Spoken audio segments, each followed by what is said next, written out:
sabal niya guys. Ganito. Kailangan mo tanggalin talaga. Lagay mo dyan. Pwede naman ito panggatong. Pero, wala mang akong dalang silupin. Panglagyan.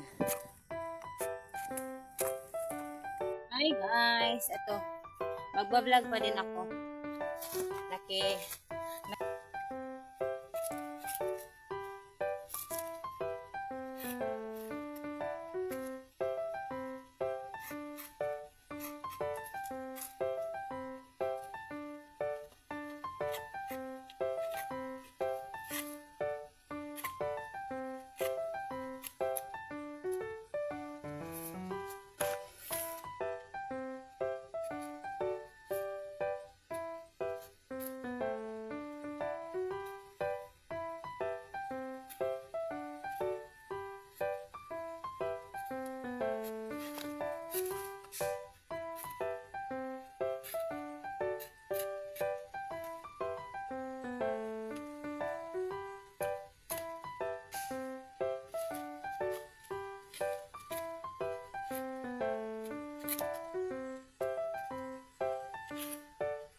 Ayan. So, ayun. Yun lang. At nagpapasalamat talaga ako ng marami sa lahat ng mga tumulong sa aking journey dito sa YouTube.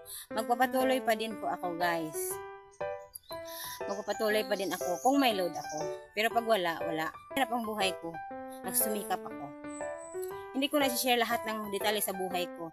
Ang i-share ko lang yung mga ginagawa ko na gusto kong ipakita dito. Kasi, hindi lagi lahat, hindi pwedeng lahat ipakita mo. Hindi lahat. And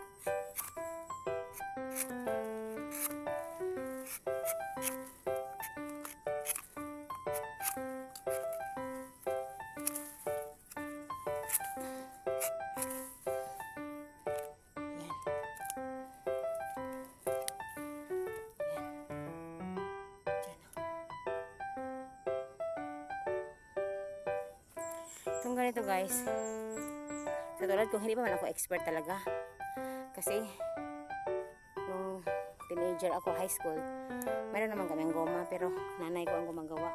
Pag ako ang gumagawa, ayaw niya kasi daw yung goma na nasugatan yung kahoy. Dapat talaga ang kukun ang sa sugatan, ito lang balat.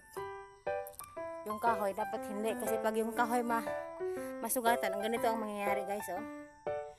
Kasi dyan yung kamay ko, sobrang na. Ganito, magbukol-bukol siya, nasisira. Parang ang tawag siya, nababadli. Yan. Tapos, pag ganitohin mo yan ulit, yung ganito mo, parang hindi siya straight na. Parang mahirap na siyang gawin. So, ganitong pataas, ito ang mahirap. Madali itong mabadli guys, itong pataas na ito. Ayan.